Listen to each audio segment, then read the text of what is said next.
আপনারা জানেন কি, এপিজে আব্দুল কালাম বলেছেন, আমি সুপুরুষ নই, কিন্তু যখন কেউ বিপদে পড়েন আমি সাহায্যের হাত বাড়িয়ে দিই।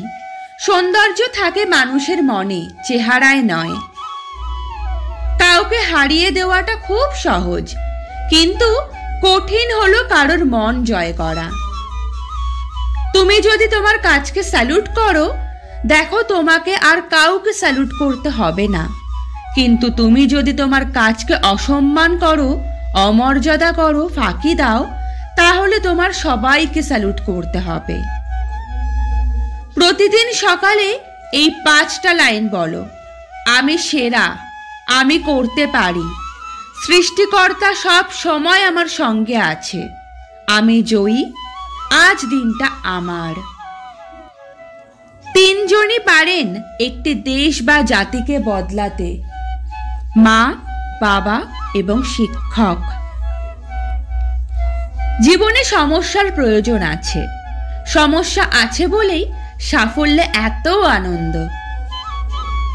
যে হৃদয় দিয়ে কাজ করে না, শূন্যতা ছাড়া সে কিছুই অর্জন করতে পারে না। ফেল করে হতাশ হয়ো না। ইংরেজি শব্দ ফেল মানে ফার্স্ট অ্যাটেম্প্ট ইন লার্নিং, অর্থাৎ শেখার প্রথম ধাপ। বিফলতাই তোমাকে সফল হবার রাস্তা দেখিয়ে দেবে। সেই ভালো শিক্ষার্থী যে প্রশ্ন করে, প্রশ্ন না করলে কেউ শিখতে পারে না। শিক্ষার্থীদের প্রশ্ন করার সুযোগ দিতে হবে। সমাপ্তি মানে শেষ নয়।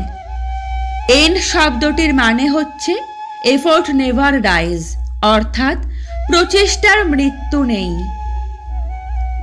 আমরা শুধু সাফল্যের উপরেই গড়ি না, ব্যর্থতার উপরেও গড়ি। একজন খারাপ ছাত্র একজন দক্ষ শিক্ষকের কাছ থেকে যা শিখতে পারে, তার চেয়ে একজন ভালো ছাত্র একজন খারাপ শিক্ষকের কাছ থেকে অনেক বেশি শিখতে পারে। উপরে তাকিয়ে আকাশটাকে দেখো, তুমি একা নও, এই মহাবিশ্ব তোমার বন্ধুর মতোই। কোনো একটা প্রশ্নের উত্তর খুঁজে পাচ্ছ না? চিন্তিত হয়েও না।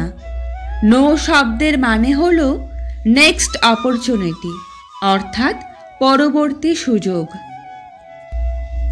স্বপ্ন স্বপ্ন স্বপ্ন, স্বপ্ন দেখে যেতে হবে। স্বপ্ন না দেখলে কাজ করা যায় না। বন্ধুরা, আজকের ভিডিওটি এখানেই সমাপ্ত করছি। ভিডিওটি কেমন লাগলো কমেন্টের মাধ্যমে অবশ্যই জানাবেন, এবং ভালো লেগে থাকলে চ্যানেলটি অবশ্যই সাবস্ক্রাইব করে রাখবেন এবং প্রিয়জনদের সাথে শেয়ার করবেন। ভালো থাকবেন, সুস্থ থাকবেন। আজকের মতো বিদায়।